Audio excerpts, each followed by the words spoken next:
They called her the blonde bombshell.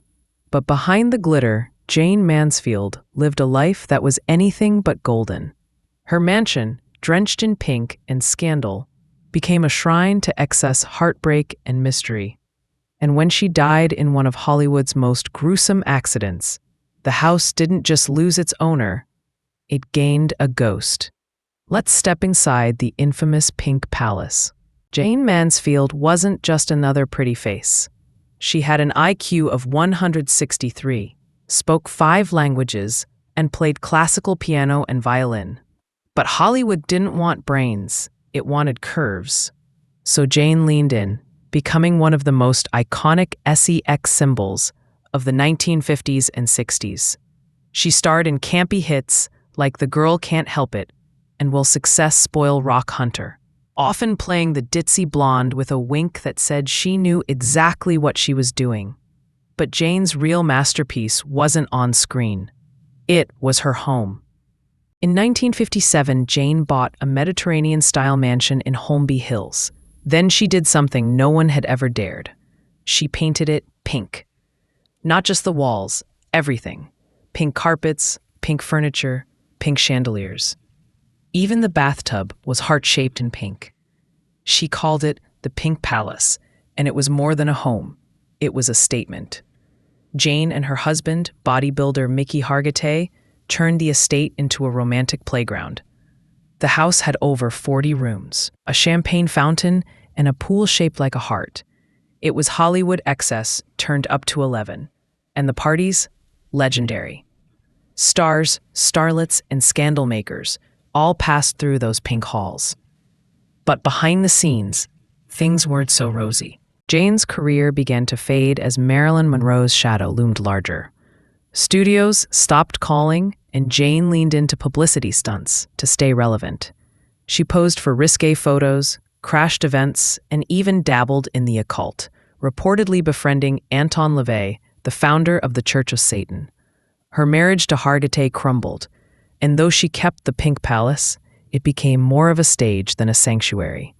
Jayne was chasing fame, but fame was running faster. And then came the night that changed everything. On June 29, 1967, Jayne was traveling with her boyfriend, their driver, and 3 of her children in a Buick Electra. They were headed to New Orleans for a TV appearance. Just before 2:30 a.m., their car slammed into the back of a truck near Biloxi, Mississippi. Jayne was killed instantly. The crash was so violent that rumors spread she had been decapitated, a myth that still haunts her legacy. Her children survived, including Mariska Hargitay, who would go on to become a star in her own right. Hollywood mourned, but the Pink Palace mourned louder. After Jayne's death, the mansion took on a darker tone. Visitors reported strange sounds, cold spots, and sightings of a blonde woman wandering the halls. Some claimed Jayne's spirit never left, that she was still chasing the fame that slipped through her fingers. The house changed hands several times, eventually landing with singer Cass Elliot of the Mamas and the Papas. But even she couldn't shake the eerie energy. In 2002, the Pink Palace was demolished, erasing one of Hollywood's most iconic homes. Or did it? Jayne Mansfield's Pink Palace was more than a mansion. It was a monument to a woman who dared to be bold, outrageous, and unforgettable.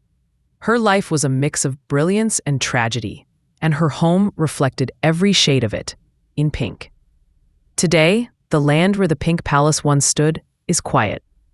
But if you listen closely, you might still hear the echoes of laughter, champagne fizz, and a blonde bombshell who refused to be forgotten. Because in Hollywood, legends never die. They just haunt the places they loved. Jayne Mansfield wasn't just a Hollywood star. She was a force of nature. She blurred the line between brilliance and bombshell, intellect and indulgence. Her Pink Palace wasn't just a home. It was a living monument to her unapologetic persona. Every heart-shaped bathtub, every pink chandelier, every champagne fountain whispered her name long after she was gone. But Jayne's story didn't end with the crash. It echoed through pop culture, through her surviving children. especially Mariska Hargitay, who grew up to become one of television's most respected actresses, and through the myths that still swirl around her life and death. In 2025, Mariska even revisited her mother's legacy in a documentary titled My Mom Jayne, peeling back the layers of glamour to reveal the woman beneath. And the Pink Palace? It was demolished in 2002, replaced by a modern mansion that lacks the eccentric soul of its predecessor. But for those who remember, the land still feels charged. Some say the energy never left, that Jayne's spirit, bold, tragic, and unforgettable, still lingers in the air. Because Jayne Mansfield wasn't just a product of her time, she was ahead of it. She understood fame before it understood itself. She was, as The Hollywood Reporter once called her, the first reality star, long before reality TV existed. So when we talk about haunted Hollywood, it's not just about ghosts. It's about the stories that refuse to die, the legends that outlive the mansions. Judy Garland's voice could melt hearts, but her life was a symphony of heartbreak. From the moment she stepped into the spotlight as a teenager, she was controlled, medicated, and pushed to the brink. Her Bel-Air mansion was supposed to be a sanctuary, a place where she could escape the relentless pressure of Hollywood. But instead, it became a silent witness to her unraveling. The estate itself was stunning, perched in the hills, wrapped in manicured gardens, with sweeping views of Los Angeles. Inside, it was elegant and serene, a stark contrast to the chaos Judy carried with her. Friends described the home as beautiful but heavy, as if the walls themselves absorbed her sorrow. After Judy's tragic death in 1969, an accidental overdose in a London apartment, the Bel-Air mansion took on a life of its own. The property changed hands several times, but strange reports began to surface. Visitors claimed to hear faint singing echoing through empty rooms. Lights flickered without cause. Cold spots appeared in hallways where Judy once paced during sleepless nights. One former resident described waking up to the sound of a woman sobbing, only to find no one there.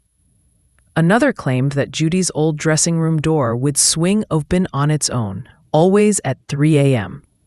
Paranormal investigators who visited the estate said the energy was intensely emotional, as if the house itself was grieving. Some believe Judy's spirit returned to the place where she felt most trapped, not by the house, but by the expectations that followed her everywhere. Her ghost, they say, isn't angry, it's tired, wandering, still searching for peace. And the haunting isn't limited to her home. According to some documentary, Judy's ghost has reportedly been seen at venues where she once performed: Carnegie Hall, the Palace Theater, even Madison Square Garden. Security guards and musicians have shared chilling encounters, phantom footsteps, unexplained piano notes, and the unmistakable feeling of being watched. But it's her Bel-Air mansion that holds the deepest echoes, the place where she tried to reclaim her life, the place where fame and fragility collided, and the place where, some say, she still lingers, not as a star, but as a soul caught between applause and silence. Joan Crawford wasn't just a Hollywood icon. She was a force of nature. Born Lucille Fay LeSueur in 1904, she clawed her way from poverty to stardom with sheer grit, ambition, and a relentless drive to be seen.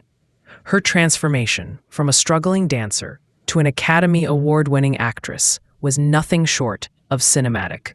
But behind the arched eyebrows and razor-sharp cheekbones was a woman whose life was filled with contradictions, elegance and cruelty, glamour and isolation, fame and fear.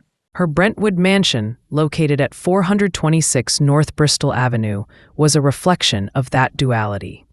Purchased in 1928 for just $57,500, the Spanish-style villa was transformed into a grand Georgian estate, a symbol of her rise to power in Hollywood.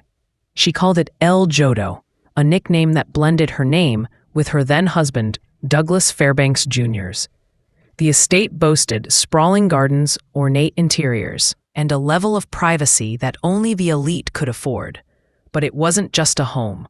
It was a fortress, a place where Joan could control every detail, every impression, every shadow. Inside, the mansion was pristine. Crawford was known for her obsessive cleanliness. She reportedly scrubbed her floors herself, demanded perfection from her staff, and kept her home in a state of museum-like order. But beneath the polished surface, the house bore witness to darker moments. Her relationships were turbulent.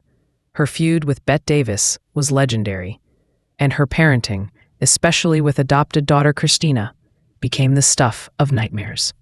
Christina's memoir, Mommie Dearest, painted a chilling portrait of life inside the Brentwood mansion. Wire hanger beatings, emotional manipulation, and a mother whose public charm masked private rage. Crawford denied the allegations, and many in Hollywood defended her. But the damage was done. The mansion, once a symbol of success, became a monument to controversy. And then came the hauntings. After Joan's death in 1977, the Brentwood estate was sold, but strange reports began to surface. New residents and visitors described unexplained cold spots, flickering lights, and the sound of footsteps echoing through empty hallways. One owner claimed their dog refused to enter Crawford's former bedroom. Another reported waking up to the smell of cigarette smoke. Despite no one in the house smoking, paranormal investigators who visited the mansion said the energy was intense and conflicted. Some believed Joan's spirit remained tethered to the home, unable to let go of the control she once wielded. Others speculated that the emotional trauma embedded in the walls, especially from her children, had left a psychic imprint that couldn't be erased. And it didn't stop there. Joan's ghost has reportedly been seen at other Hollywood hotspots she frequented, including the Hollywood Roosevelt Hotel, where she once lived. Guests have claimed to see a woman in 1940s attire gliding past mirrors, vanishing into thin air. Staff have reported lights turning on and off, and voices whispering from empty rooms. Whether you believe in ghosts or not, one thing is clear. Joan Crawford's legacy refuses to fade. Her Brentwood mansion may have changed hands, but its reputation remains. It's not just a house. It's a chapter in Hollywood's haunted history, a place where glamour met grief, and where the echoes of a complicated woman still linger.